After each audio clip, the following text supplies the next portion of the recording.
गलत नहीं होना चाहिए, किसी पर ना गलत आरोप लगना चाहिए और ना किसी के साथ आरोपी के साथ गलत होना चाहिए।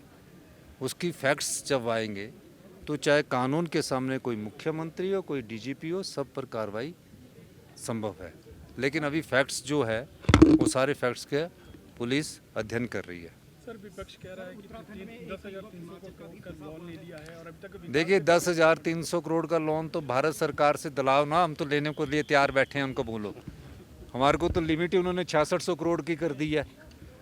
ओल्ड पेंशन के कारण उन्हें 1780 करोड़ रुपये हमारे रोक दिए जो हमारे लोन में मिलना चाहिए। 10,000 करोड़ रुपया अगर लोन में इस फाइनेंशियल ईयर में हमने कहा है कि 4400 करोड़ रुपया लोन लिया है और हमारी लिमिट ही सिर्फ 6600 करोड़ रुपया है। मतलब इस हमारी लिमिट ही 6600 करोड़ रुपया, तो 10,000 करोड़ रुपया लोन कहाँ से ले लिया? ये जो हर महीने हम ले रहे हैं तो उसमें 4400 करोड़ रुपया ही अभी तक लोन लिया है। अगर वो 10,000 करोड़ दिलाएंगे तो सरकार उसको लेने के लिए तैयार है। उसमें आप हमारा फाइनेंस मिनिस्टर सीतारमण जी के पास जाइए और हमें दिलाइए। हम तो मांग कर रहे हैं, मैंने तो चिट्ठी भी लिखी है कि दीजिए हमें। सर, उत्तराखंड जो टनल है उसमें हिमाचल का भी एक मैं हमारे यहाँ ये है कि वो मंडी का और जो हिमाचल के अलावा जो देश के और भी बेचारे वहाँ टनल में फंसे लोग हैं, श्रमिक है, सुपरवाइज़र है, उन सब की सकुशल घर वापसी होनी चाहिए।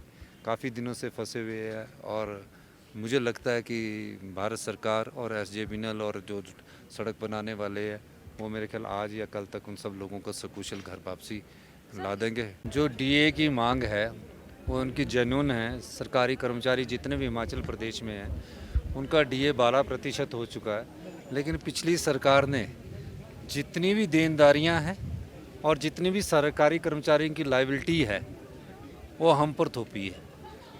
अपने 5 साल में जो अभी 10 महीनों में निकल कर जो मामले आ रहे हैं, जिसमें क्रिप्टो करेंसी का मामला है उस पर कोई गौर नहीं किया गया, जिसमें भर्ती घोटाला जो हमारा सबऑर्डिनेट सिलेक्शन बोर्ड का था उसमें कोई काम नहीं किया गया, पुलिस घोटाले में कोई काम नहीं किया गया।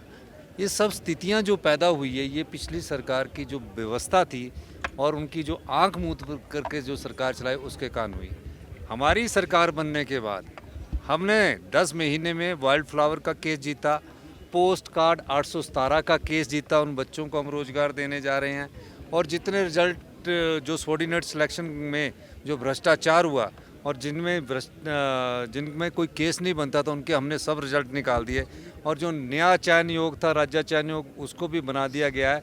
और तकरीबन अब वन विभाग में 2061 भर्तियां शुरू हो गई है, पुलिस में 1200 के करीब भर्तियां शुरू की जा रही है। हमारे पैरामेडिक जो पंप ऑपरेटर्स वगैरह है, पैरा स्टाफ है, उसमें 4500 के करीब भर्तियां की जा रही है। तो हमारी सरकार जो पिछली सरकार की जो घोटाले है उनको भी खोज रही है और जो लोगों के पैसे फंसे उनको भी लोगों तक पहुंचाने का कार्य कर रही है। और पिछली सरकार सिर्फ अखबार में स्टेटमेंट के माध्यम से भ्रामक बयानबाजी कर रही है।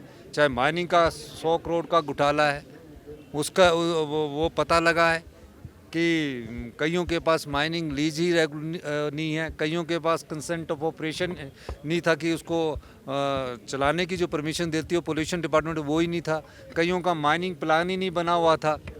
और इस तरह से वो जो घोटाला है वो अभी काफ़ी कुछ निकल रहा है। तो सारी चीज़ों की हम इंक्वायरी कर रहे हैं। ये तो एक रावी बेसिन पर जो लापरवाही के कारण, माइनिंग डिपार्टमेंट की लापरवाही के कारण जो ये नुकसान हुआ है, सरकार उसका भी अध्ययन कर रही है।